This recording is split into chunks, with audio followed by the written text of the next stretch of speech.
You're listening to the Christian Indie Artists and Songwriters Podcast, the place where faith, music, and life intersect. We exist to help Christian indie artists and songwriters just like you get songs heard. Hey, I'm here with my friend Tania Hoskins coming to us live from Chicago. How's it going in Chicago tonight, Tania? It's going good. Super cold and filled with snow, but going good. Awesome. Florida, we don't get much snow, but one of these days, I'm going to have some snowball fights with my kids. So I'm excited for that. But I'm excited to have you on the podcast. Like we talked about before, we've kind of connected a while back through Instagram, I think mainly. So it's been exciting to see, your journey from that vantage point. But I'm really personally excited to just hear more about the nuts and bolts and all the stuff that came in to make that happen. So with that in mind, where did music start for you in the first place?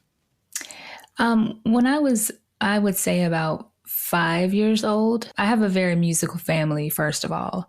So music was always playing when I was a kid. A lot of Michael Jackson, Stevie Wonder, Jackson 5, so many different types of music. And I was just drawn to singers like Natalie Cole.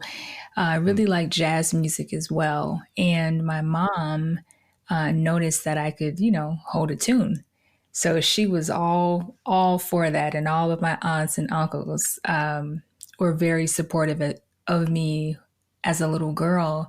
And then I just couldn't shake it. Like music became such an outlet for me. And I really love to sing. And I fell in love with like finding my sound when I was little because I could mimic other artists like Michael Jackson. I could do, the riffs and the runs. And, my family would be like, that's not normal, Yeah.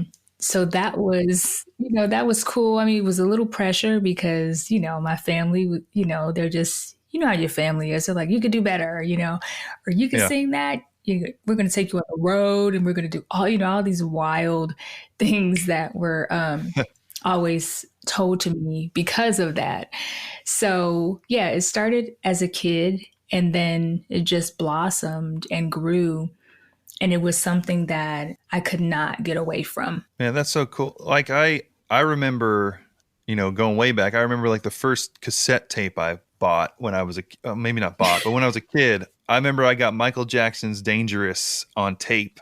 And like, I wore that thing out. That had Bad on it. It had Jam. That video with Michael Jordan, Michael Jackson's. Like, as soon as you start talking about that, just took me there because I just love that stuff. So I totally understand the feel, and I mean, the vocal ability is just like unbelievable. So that's really cool that you could do that. So with that in mind, like, how did you kind of take that that just passion and that God-given ability and then kind of started working into maybe like actually writing your own music and then thinking about, because I know that you're releasing music now, like I know there's a big gap of time in there, but like how did that kind of take shape to where it went from just this natural ability to like kind of more pursuing it in a more intentional way?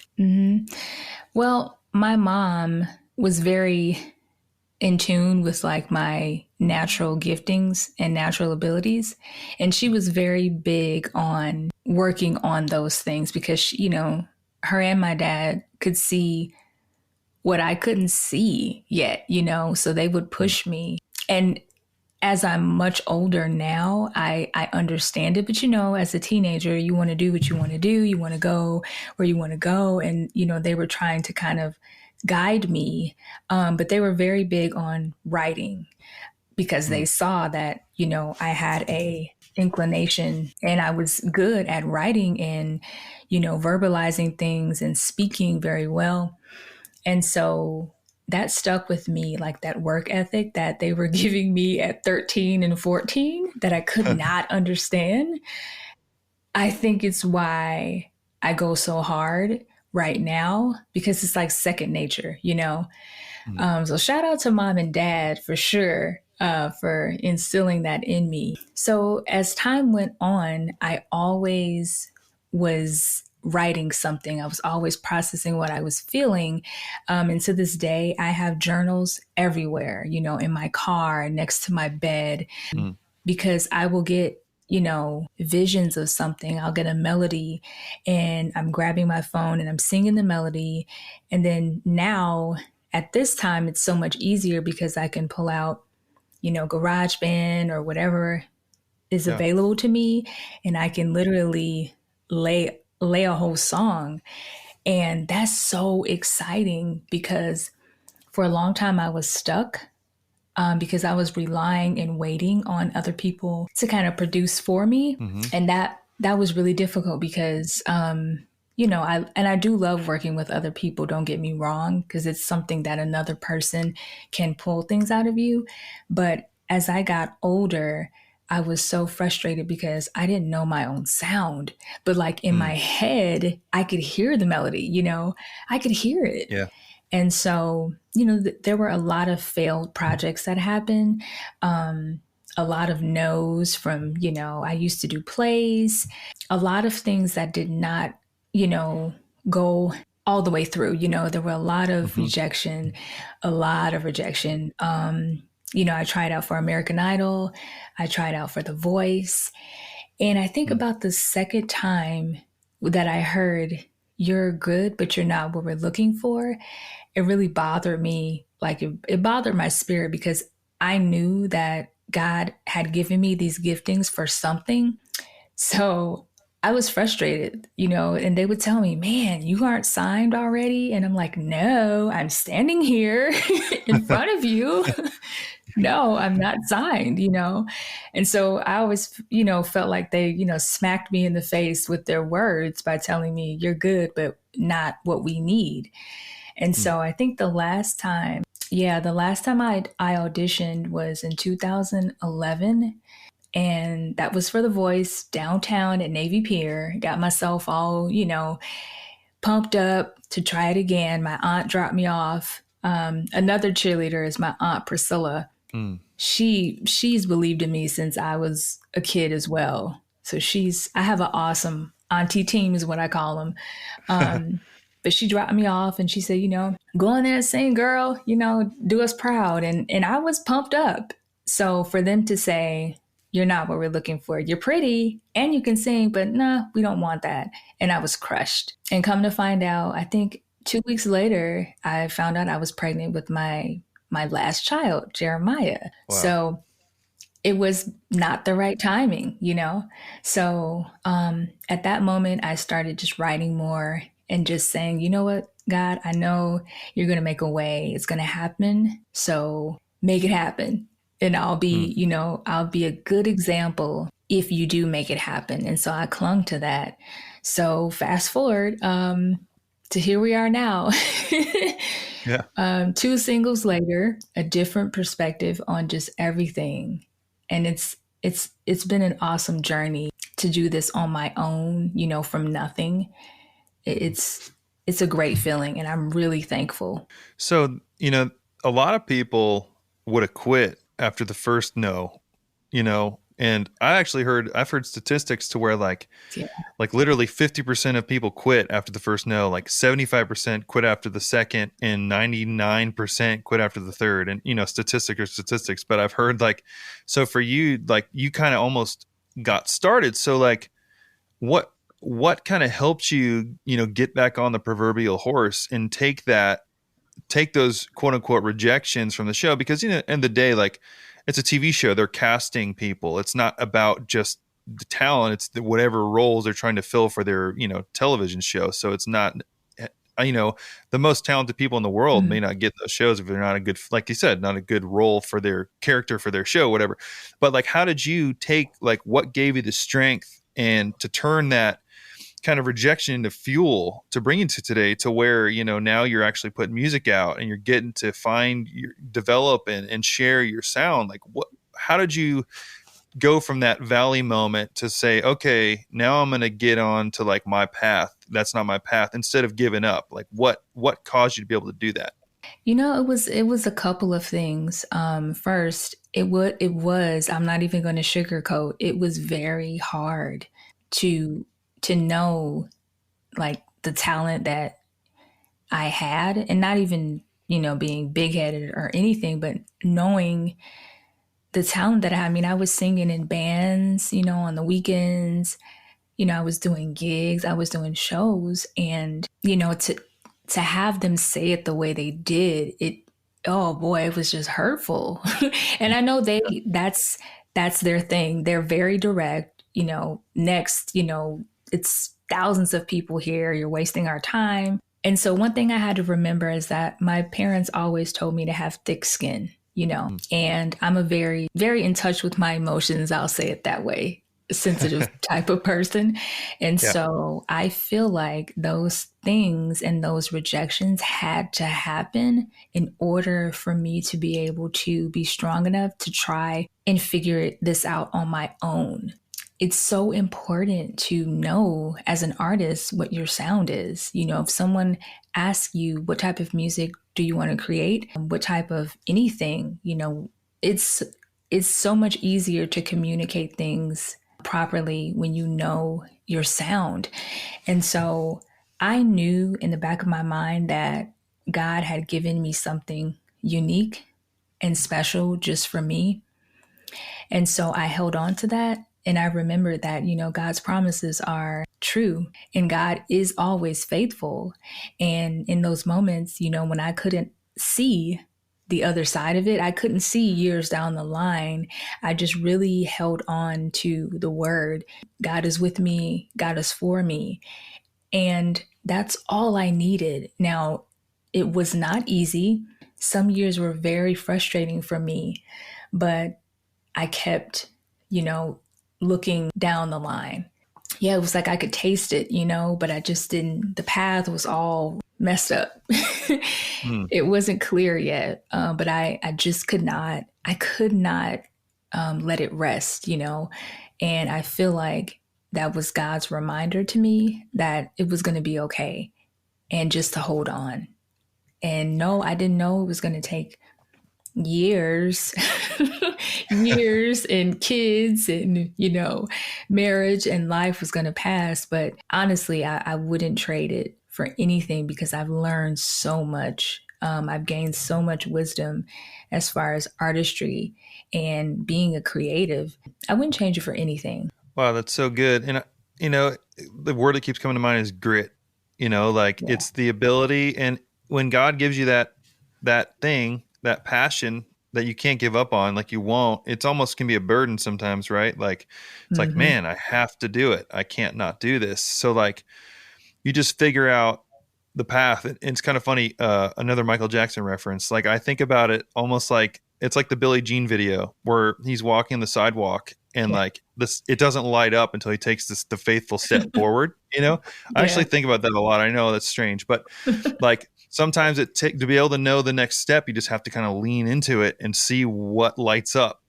So like Yeah. you've been on this journey for a while, and so I kind of, you mentioned GarageBand. So now, like, are you working, you're creating, producing all this stuff yourself too that you're putting out now? Yeah. So I use GarageBand and Studio One, Okay. and that's been my thing. I was hesitant only because I did not know what to do, Yeah. and Yeah. I watched a million and one YouTube videos, with people saying don't use it, and I said, you know what, let me stop, and my husband's like, get off of that, you know. He's like, you'll never try anything if you're listening to Mm, everybody's YouTube video telling you not to do it. And so a big thank you to my husband because man, he is my biggest fan, I would mm, say. Um he pulls so much out of me and he believes in my vision as well. Like it's a beautiful feeling to be, loved well, but then to have somebody that believes in you and you're a mm. creative. So, our brains are like crazy. Yeah. Creative people have weird brains, like it just never shuts off, some Mhm, days. And he never has given me flack about it. mm, But he was right there with me and he was just like, no, it's going to come together. And I remember about December 2019, and I think I had been working, trying to figure out GarageBand, putting the keyboard on there, banging around, yeah. Yeah. sounding horrible, And Yeah. I was really like, I don't know. This sounds like trash, man. And he's like, just keep going, keep Mm. going. He's like, listen to pull up your voice memos and listen to those melodies that you were singing in there. And I'm like, oh, right. And the cool thing is that you can drop those voice memos into GarageBand Yeah. as well and kind of build beats around there. So I started doing that. And I think I was about a month in, and because at that time, I was working in our dining room, and he was sitting on the couch, and I had made a beat, put a beat together, and he's like, whoa. And I'm like, what? It's bad? He's like, no. He's like, that is so dope. Like, you made that? Wow. And I was like, yeah. And then I think a couple weeks later, he totally upgraded me, like Mm. everything, a complete upgrade, software, whatever, Mm. mic, everything. And I was so moved by that because I felt like, oh, he gets it, you Mm. know? And so at that point, it was a wrap, Yeah. It was a wrap. I was like, foot on the gas, let's go. And actually, that song that I put together, that was my second single, Believe. Wow. That was just the musical portion of it. I hadn't written anything to it yet. But so it just blossomed, and it built out into be able to be released as a single. I have an awesome engineer that I work with that obviously takes the song to the next level. Hmm. He's amazing. D.A. Brown, he's awesome. He's in Virginia. I'm sorry, Cool. he's in Maryland. And so yeah, it's just, but everything else it's me, laying the foundation, doing the songwriting portion, which I love, but it's been awesome. So it's amazing because I'm thinking like how you said you had this support from your family, growing up, like everybody, like Team Auntie, and you've got your parents and everybody is like cheering you on. And then you find your partner who is doing the same thing at the next level. So God has just like laid these support systems around you for your whole life. Yeah. And I feel like because Yeah. like you said too, like, you wear your heart in your sleeve, you can be, as creatives often are, we are, but like you've had these strong supports that just like keep helping you get this stuff out because like God needs you to do that, but he puts the people around you to help you Yeah. do those kind of things. So that's amazing. And I do kind of want to talk a little bit more about like what that looked like, watching the YouTube videos and kind of working through same thing. To me, YouTube's like college, like hundreds and thousands of hours probably at this point of just like, how can you do, like, I feel like I'm at YouTube like more than anything, like, how do you do everything, like, so like, what was that process like for you of like just to where you got to the point to where, because I mean, it took a lot of time before you probably made that beat that was Believe. What was your process just like working through and like, because I mean, it can be tough. There's a lot of buttons to push to get this sound you want. And you're developing your sound the whole time, but like what was your approach to learning just, and bringing that out? Because I think that's really important, especially moving forward. Like the ability is there because everyone's Mhm. got an iPad or a laptop. Like you can do it. So Yeah. like what would you say to people who are wanting to do it but maybe are afraid that they can't do it? I would say start small and understand that the first couple of tries, it's going to sound really bad. Just saying. It's going to sound like complete garbage, okay? If you can accept that, I think that's half the battle. For me, that part was very hard because I sing, I can put melodies together, I can lay a harmony with nothing. So to be sitting and looking at this program, which looks very intimidating, Mm. and I had a personas board as well. That's intimidating because my husband is an artist as well. So Mm. he has boards and, we have so much equipment already. And so he hooked it all up and I'm just sitting there and I'm like, I can't do this. I don't know what this means. No way. And that's when I said, well, I'm going to go to YouTube, because like you said, we can find anything on YouTube and Google, right? And so it was a nightmare because and the bad part was I was subscribing to everything too. Oh Don't do yeah. that because you're That's getting a good all word. these notifications. Hmm. Yeah, it's just don't do it. I mean, if you're in the creative process, I say simplify. Honestly, when I'm creating anything, I tend to simplify. My social media time gets cut in half, or I disappear. Whenever it's create mode, I am completely focused on that project, whatever it is. And for me, it's music and books. Yeah.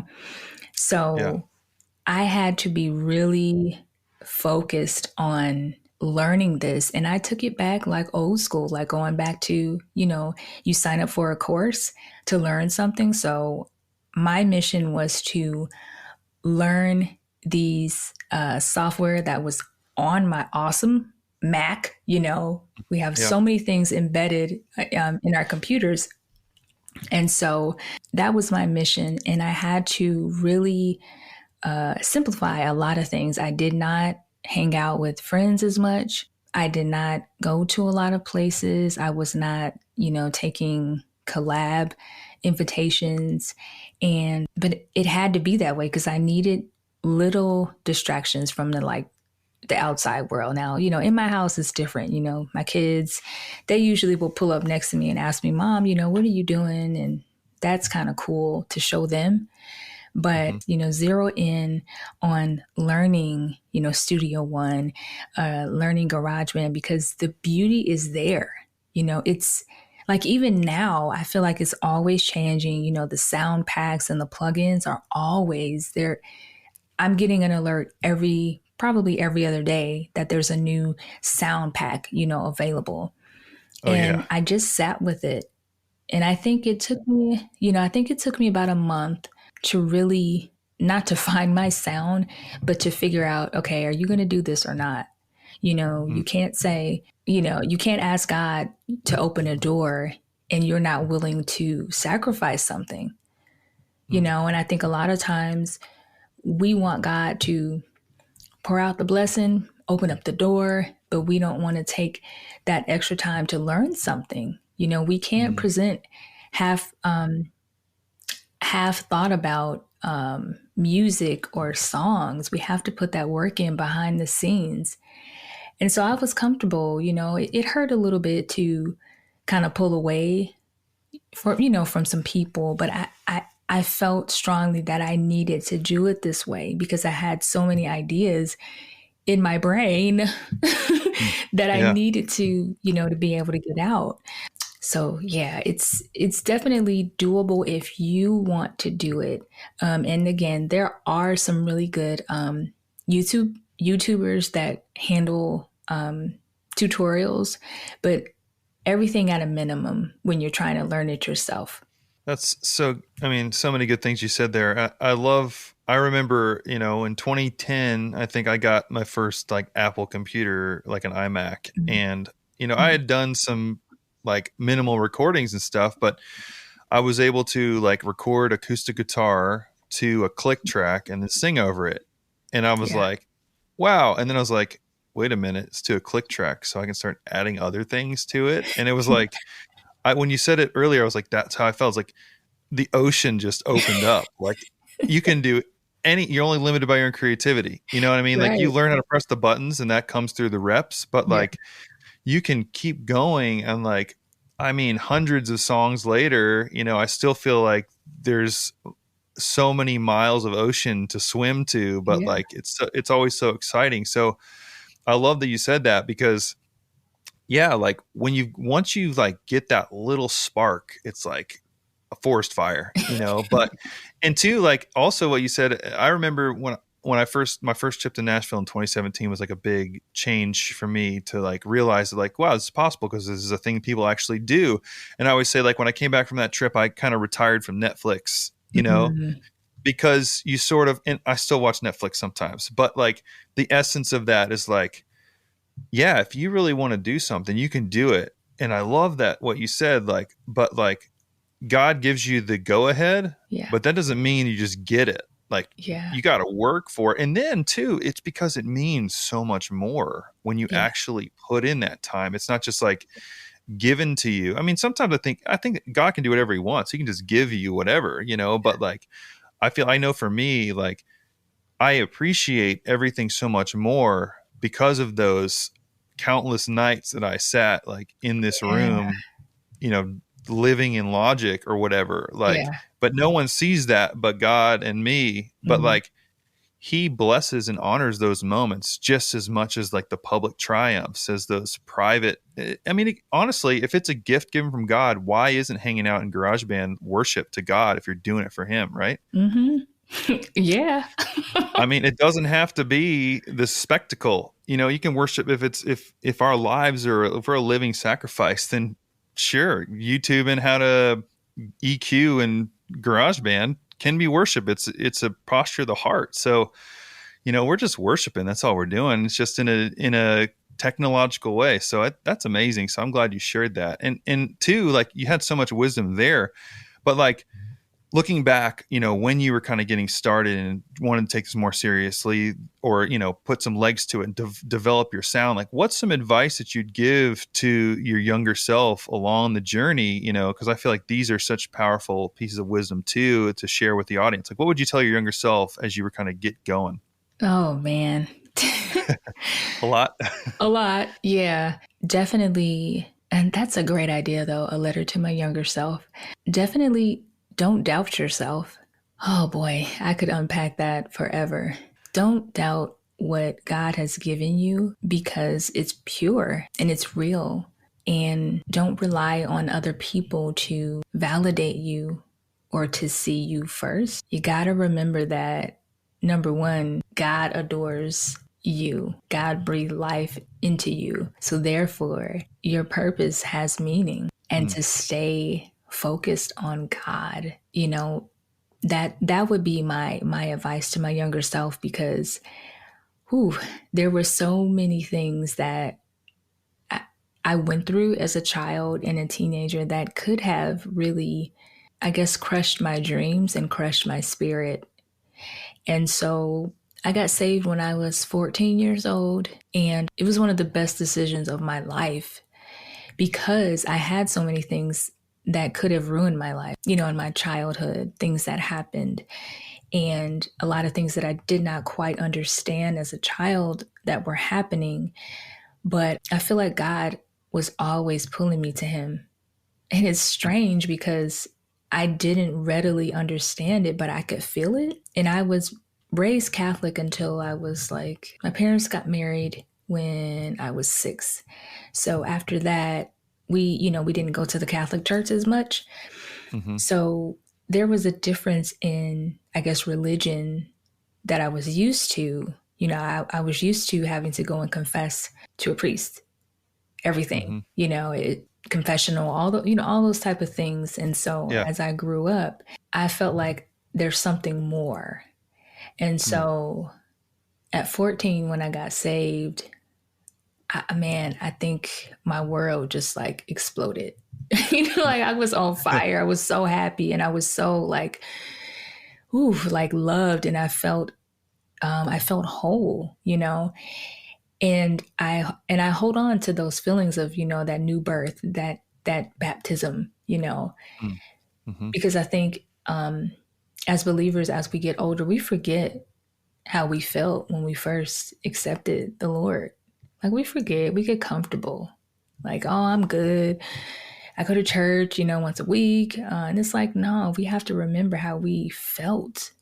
And I would just encourage again my younger self to stay really close to God, like so close to Him in every season, in every high, every low, every disappointment, in the good times, obviously, yes, in the good times, right? But hmm when things are not good, you still stay real close to the Lord. Yeah. I mean, that's all throughout scripture, right? Like Yeah.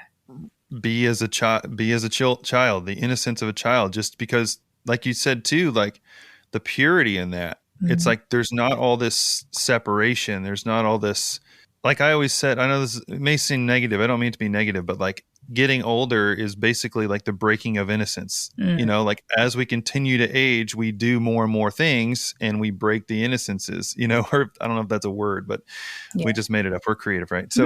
Uh, so yeah, like, but always being like the little children, like those who inherit I mean, that's a major biblical principle. So Yeah. that's so great that you brought that up. And I know that it's encouraging me and I know it's encouraging anyone else who's listening right now. So, you know, you've got 2 songs out. Do you have some more stuff like in the pipeline for 2021? What's coming up for your release strategy in this new year? Yeah. So I have one more single coming out in the spring, followed by an album. Oh wow, full Yeah. length? Uh, mm, I'm still working the kinks out, but I'm Yeah. looking at so far my count is at 9 songs. Two Wow. two would include "Listen" and "Believe," which are my 2 singles that are out now. Okay. But yeah, so That's interesting awesome. story. Well, thank you. I'm very excited about that. I made those tracks. I would say between January until I think June of 2020. I was Hmm. cranking out just making making stuff, and it was good for me. It was healing for me. 2020 was a year of a lot of loss. 3 funerals. My cousin passed away and 2 of my uncles. Mm. And it was January, February, and then September of 2020. And then being at home in a pandemic and being quarantined, Hmm. and the loss of just all the things that I saw, for a music release. I wanted to do a music release party. I wanted to be, physically able to get out and do things. So it was a lot of loss that I was maneuvering. I kept hearing God saying, don't give up. Like, Hmm. just don't. Please don't. And like, you're right here, you're right there. So I took the heaviness that I felt from losing my cousin and my uncle, and I just channeled it into my music. So that's where all those beats were created, because I was just processing and I was just healing. And the good thing about songwriting is that I kind of think of other people when I'm writing songs most of the Hmm. time. And I find that it's emotional, but I also like to think that it could be somebody else in the world that's feeling what I'm feeling, if not worse. And every time I'm ready to create, I always ask God to bless my mind, bless my speech, bless my hands. If you'll make a way, I will be faithful every time. It's sometimes overwhelming having released these 2 songs. Like, the feedback that I get from people, I cry a lot. I'm a crybaby, but and my husband, same way. He's just like, wow. He had one of his friends called him going crazy on the phone, like, uh this is Tania. This is like crazy, like, she wrote this. This is what she's been working on. Why didn't you tell? Just like going nuts. Like, this is Yeah. so good. Like, wow, I connect with this. This is so good. Just going on and on. And I'm just like in the corner, like, I'm always thinking of other people when I write. Like, how can I don't know. I've just been that way since I was a kid. I always wanted to help people. I'm such a helper, and a nurturer. I love to like make people feel better. And so what better way, to spread encouragement than with my music? Typically, I write things for people that are dealing with anxiety, grief, and depression. I think that God has really just been blessing it, because I get emails from people and saying, especially my song "Listen Now," a lot of people connected with that one because we were right in the middle of a pandemic and you couldn't go for the most part, you really couldn't do a lot of things, and a lot of people were feeling isolated and alone. Hmm. And so to have them say, I feel like you were singing this to me, I was like, whew, all right. Like, okay, it's it's doing what it's supposed to do, you know? Yeah, and I mean, those themes that you mentioned, like those are such universal themes that all of us deal with sometimes all at once, you Yeah. know? So like they can connect with so many people. And I mean, of course, like you said, music is our expression, but Mhm. really music is for other people, Yeah. because if we live with it, like there's not a lot of, I mean, of course, we can listen to our own stuff because we do love it. I mean, that's like our kids, But at the end of the day, like it's meant for other people. So the fact that Yeah. you're kind of starting that from the ground level is really cool, and it's a great perspective. With that in mind, like excited about this album coming out and stuff. Like, what's the best way for people to connect with you? Like, where do you hang out social media wise? How can people kind of follow up and connect with you further? Sure. So, social media, I am primarily on Instagram, and you can find me at Tenia, Tenia Hoskins, Tania Hoskins. You can also head to my website, which is tinspiration.com, and that's packed with a whole bunch of goodies, my music, blog, um, my book, and you can join my email list there because I send out a monthly newsletter just to keep everybody up to date with what I'm doing. You can find me on Facebook, Tania Hoskins Music. And I think those are the best ways to connect with me. But if you connect with me on Instagram, definitely check out the link in my bio, which is the clickable portion of my profile. And that's a one-stop shop.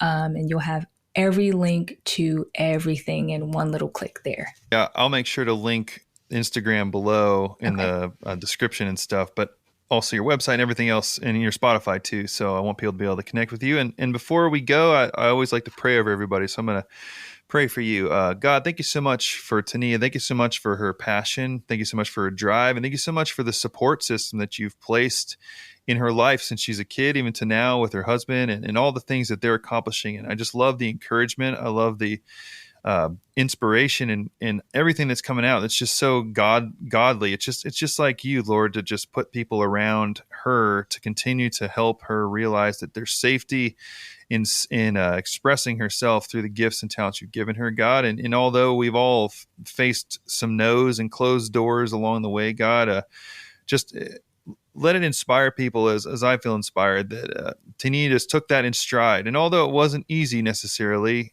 she was able to take that in stride and just continue to push towards to be where she is now, releasing music and now getting ready to do a whole album and just release that into the world to inspire other people and help encourage them and ultimately shine light onto you, God, because that's where it's all comes from. And that's what we do all this for, God. So we thank you so much for this time we've got to spend together. And I pray that anyone listening to this can realize that when you say it is so, that all your promises are yes and amen. And Tania is an amazing example of that, God. So we thank you for her.